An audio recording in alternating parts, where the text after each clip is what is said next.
Mais uma vez, boa noite, boa tarde, bom dia, seja em qual momento vão receber essa informação ou esse podcast. Estamos aqui presente ao nosso podcast do Mal Entendido, com o Dr. Francisco, um influenciador e jurista, professor universitário, dono de um projeto muito importante no que concerne às leis e o próprio direito.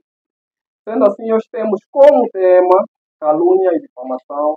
Ah, então, o nosso doutor aqui vai dar o seu parecer, o seu contributo à sociedade, assim como nós estamos aqui, queremos aprender também um pouco sobre o mesmo.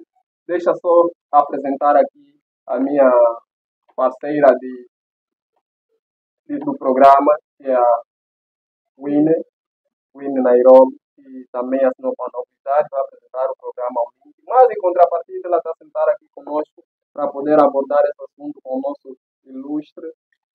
Sendo assim, vamos começar com o programa.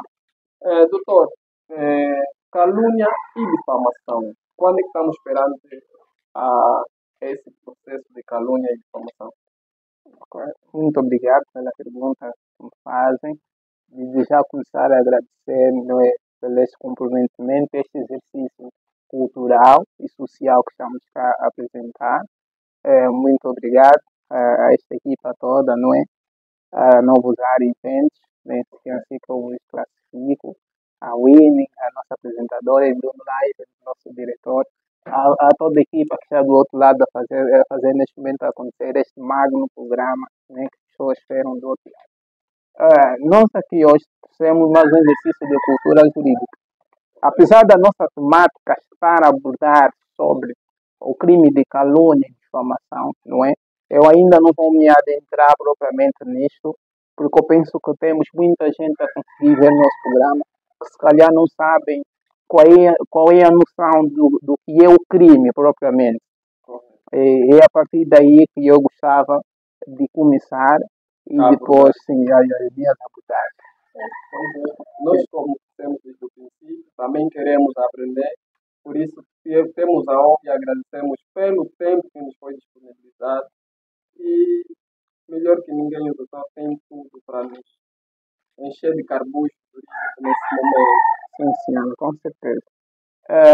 Para podermos adentrar no nosso programa, a conceituação de crime ele varia consoante a região ou o campo de estudo, não é? O crime não pode ter a mesma noção em direito, não pode ter a mesma noção na filosofia, não pode ter a mesma noção quando se fala de igreja ou uma outra forma de cultura.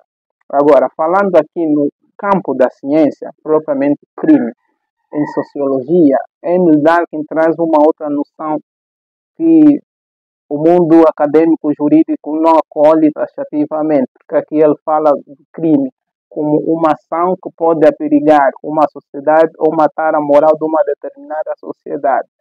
Logo vem outro pensamento do homem da corrente da psicanálise, estamos a falar de Sigmund Freud.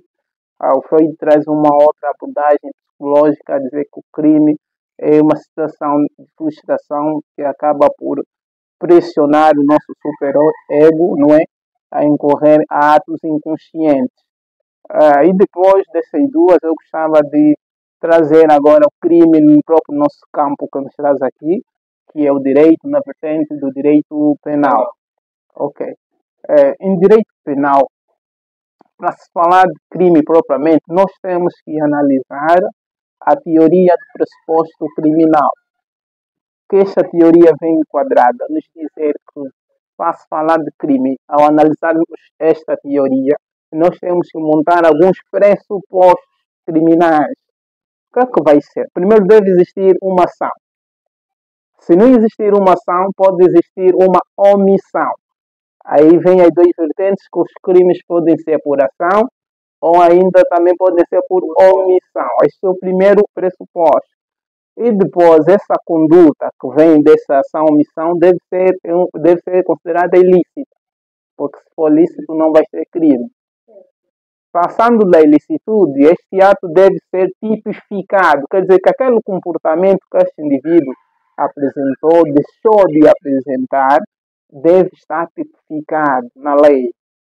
correto. Daí nós podemos nos remeter ao artigo 65, no seu ponto 2 da Constituição da República de Angola, não é? Com mais calma poderei cá fazer a menção daquilo que se chama do princípio da legalidade penal. É um princípio que vem nos dizer que ninguém pode ser submetido a uma responsabilidade criminal sem que o ato que este pratica esteja tipificado na lei.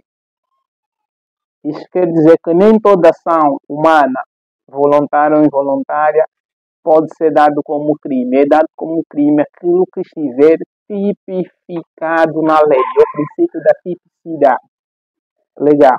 E depois desses três pressupostos que acabamos de dizer, tem que vir a culpa. E a culpa vem por intermédio do dolo.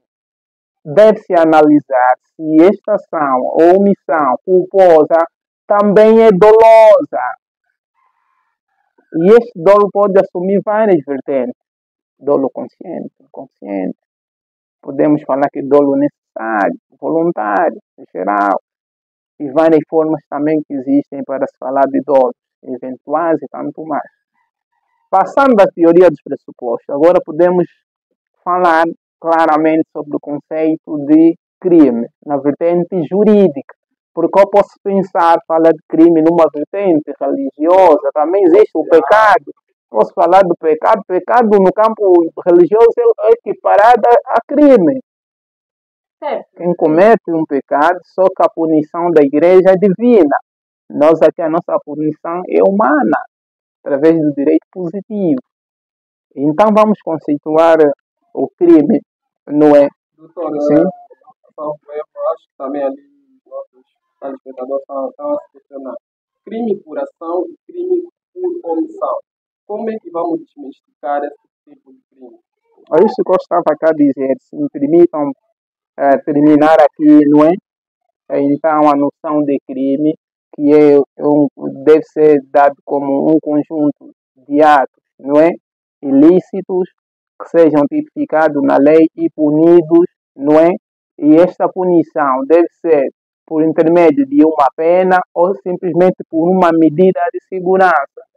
Há crimes que não são apenas punidos com sanções, exatamente, mas também podemos aplicar a medida de segurança. Agora, voltando naquilo como foi questionado, falar de um crime por omissão e por ação, o que vai nos distinguir é a questão de que na ação é preciso existir uma atividade. É preciso que alguém, um exemplo, pegue uma arma e dispare contra outro. Nós vamos dizer que é um crime por ação, porque o indivíduo teve de agir,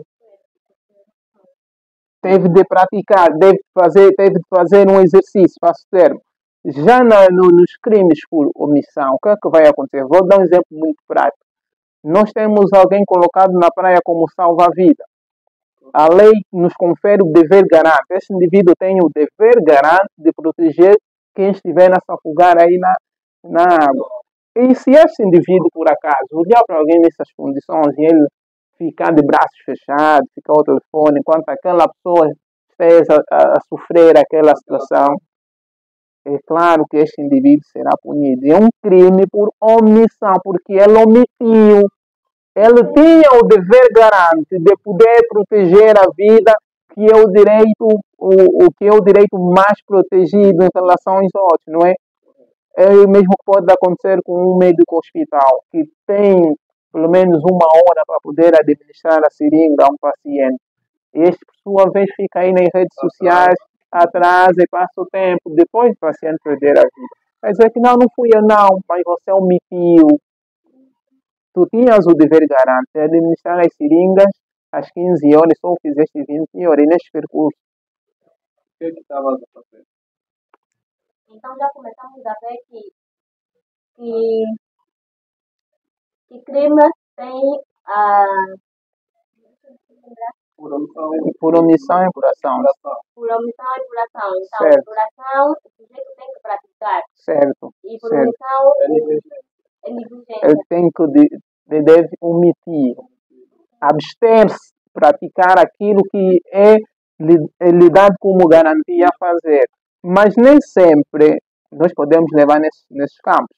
Vou dar um exemplo prático. Um policial que saia do serviço eles estão munidos de uma arma de fogo. Ao passar em sua rua, depara-se com indivíduos a marginalizarem, a praticarem atos, né, como tal. Este não tem o dever garante de fazer disparo quaisquer, de agir taxativamente como se fosse um policial colocado naquela área. Bem, Primeira boa noite. coisa. Eu vim me pronunciar porque quero esclarecer os mal entendidos